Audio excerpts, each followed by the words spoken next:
Hello again, it's Tom Morgan here with your weekly update, and apologies again for the sound quality. Every week is a different excuse, different reason.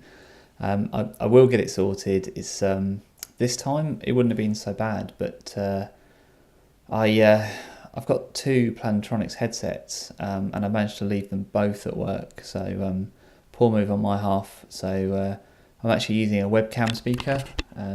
I'm just kind of talking into like a radio mic. Hopefully the sound's not too bad, and hopefully you can understand me. So pretty busy week this week. Started off quite quiet and kind of got busier and busier. So we should probably talk about the big event of the last week, I guess, and the slightly smaller but also very big event. So let's do the really big one first. And this update might run a little bit long actually, because I really want to dig into this first one in some detail. So big news this week is the Trusted Application API for Skype for Business is now in public preview. Now, technically, I think this happened last week, and I did mention it on last week's update actually in kind of slightly guarded tones because I wanted to fully understand what was going on, and I think I've understood that now. So what happened was there was a blog post announcing new functionality, and that functionality was called Dynamic Guest Access. Now, I've done a whole blog post about what Dynamic Guest Access is, but the reason I was confused is I thought, well, when I read it, I was like, well, that sounds part of the Trust Application API, but the Trust Application API wasn't actually mentioned anywhere. So I wanted to kind of just make sure I had everything understood before I kind of put pen to paper and did the blog. And I'm still not, I'm kind of 95% sure, but not 100%. So what I think has happened is rather than deliver the entire Trusted Application API with all the features all in one go, what the team at Microsoft are doing are just focusing in on the most important use cases first and then delivering those, and then they'll go and work on the next most important use case and deliver those, and so on. The advantage for us as consumers of the API and as developers is that we can use that stuff straight away. We haven't got to wait, obviously, for the whole API to be done. We can start going with the most important things first and the most used use cases first. So that's really good. And I think that's what this Dynamic Guest Access is.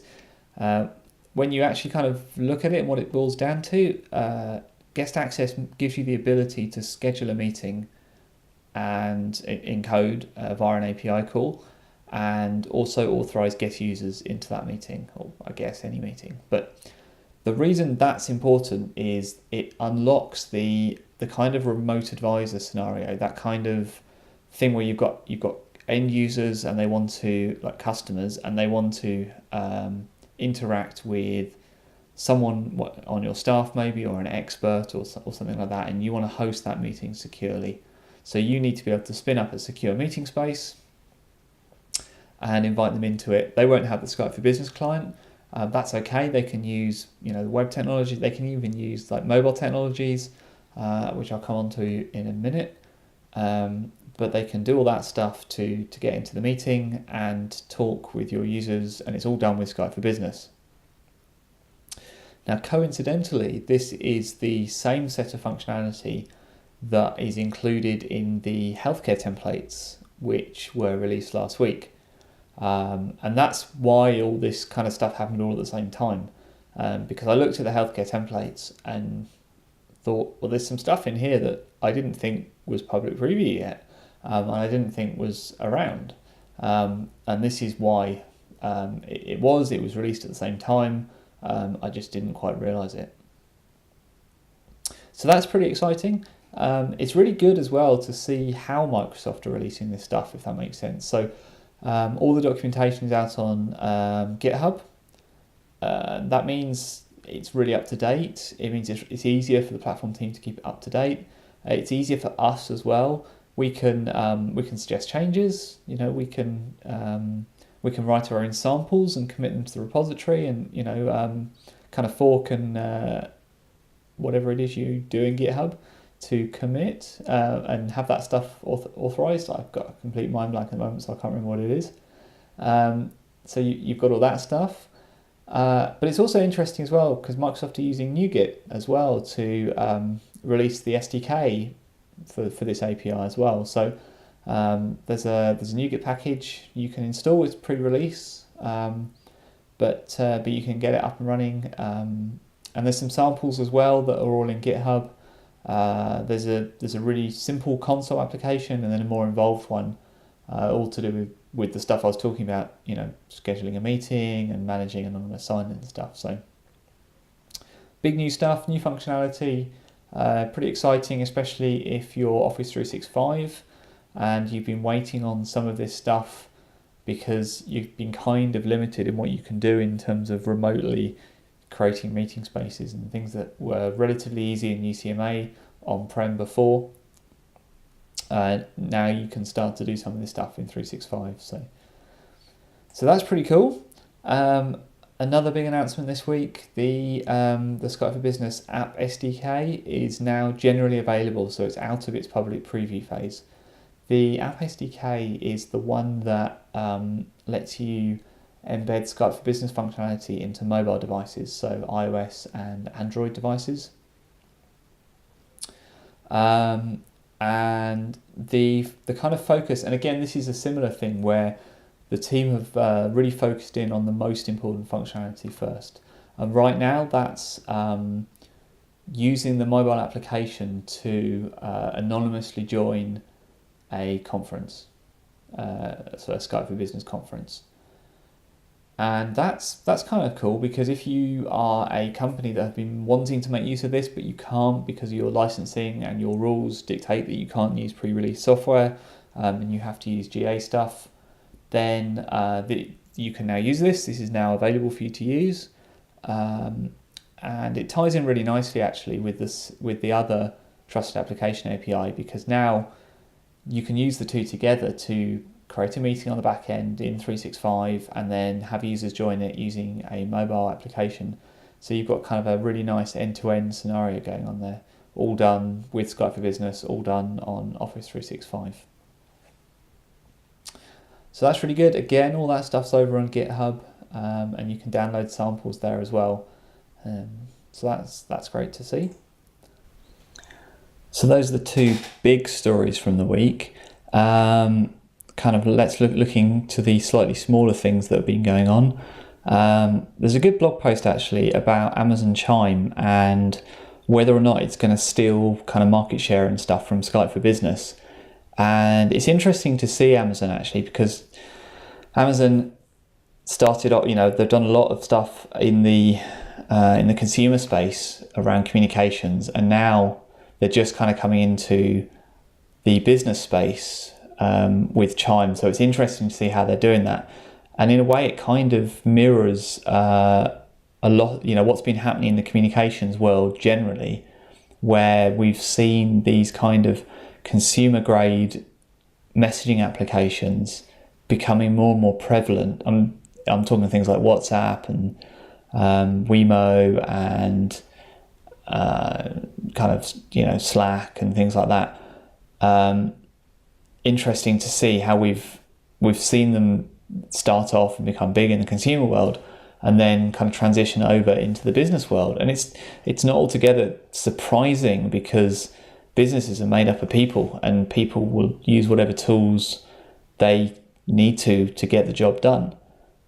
So there's bound to be people in your organization right now using Slack and WhatsApp to get their stuff done, whether you allow it or whether you know about it or not, because it's just the way people are.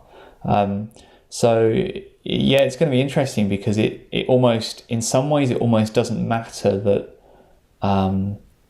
it's a crowded market or that it's necessarily sewn up or anything like that, because consumers will move kind of quite quickly.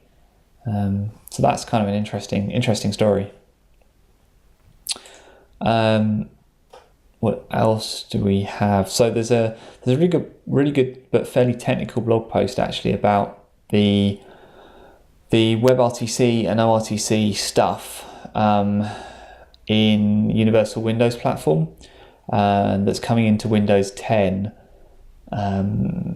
sort of now, and this feeds into some of the stuff I think we were talking about either last week or the week before around WebRTC coming into Edge. So it's now in the insider preview on Windows 10 devices. So that's kind of interesting. And if you're interested in that stuff, there's a really good write-up on this blog post, and there's some samples as well. Again on GitHub, which is really good to see. Digging into a lot of detail really about the data channels you get with ORTC and how you can send data as well as just audio video. So that's pretty cool. Also cool is on channel 9 there's a new video by Matt Veloso. Sorry Matt, probably butchered your surname, but it's really good actually. It's non-technical. It's aimed at kind of business level or kind of exec level, and it's really professionally put together. I really like the style of it actually. It's kind of cartoony, but it's really good for getting the information across. And it's called Bots 101, Scenarios for Bots.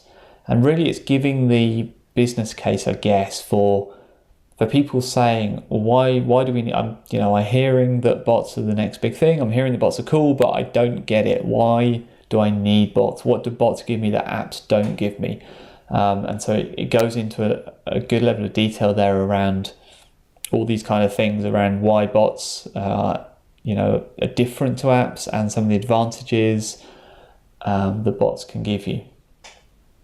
So that's definitely worth a watch. Like I say, really good video, and it might be something you want to share around non-technical colleagues who kind of don't necessarily get this kind of bot world that we're sort of not stumbling but like going full pelt into really. Every week there seems to be more and more bot stuff happening. So yeah, definitely worth sharing that one around. Now, just a couple more posts to take you through. I saw this one and I haven't fully read it yet. It's really detailed, it's really technical, and it's about machine learning and natural language processing. And I never really thought about how natural language processing worked and how AI and stuff, the way it could take a sentence and break up into meaning and infer the meaning and stuff. And I kind of stumbled across this article, and it's really interesting actually. And there's a bit in it that there's an equation in it that really made me stop and think. And I'm just going to read the equation out, and you should totally go and read the rest of the blog post for the context and framing. But king minus man plus woman equals queen. You see what I've done there, or see what the author of the blog post has done there? Taking the idea of the king minus a man plus a woman equals queen. What you're doing is taking words and using them as an equation, and actually that process, that equation, that calculation was done by a computer who didn't actually even know the concept of gender, but because of word placement and this, I think it's called vector placement or vector words or something, it's really interesting. It's basically the algorithms just map words that are found next to other words in sentences, essentially, I think. And I've kind of, like I say, I don't fully understand this stuff. It's pretty interesting. I've read it kind of once, but I need to go back and read it again. But I think that's the gist of it. And then by feeding that algorithm loads of data, loads of books and readings and stuff, it can start to get a feel for how words fit together, and how words are near other words. So it gets very good at working out the intent of things, and I think meaning's probably the wrong word, but working out, being able to suggest different words. And yeah, if you're interested in that stuff, then that's probably worth looking at. I think it's a good blog post, but not knowing that much about this stuff, then I don't know. I'd be interested to know what you think. If you are totally into this stuff, if you find this stuff kind of really interesting and you can wrap your head around it faster than I can, be really interested to know your thoughts on it.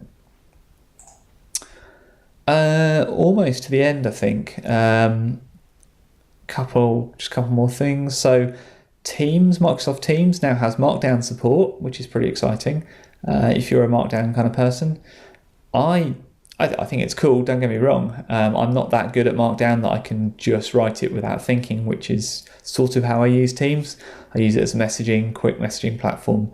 I don't tend to create very well thought out documents there, or documentation particularly, which are the kind of things I tend to use Markdown for. But if you live in Markdown, or if Markdown is very natural to you, then you'll find this pretty cool.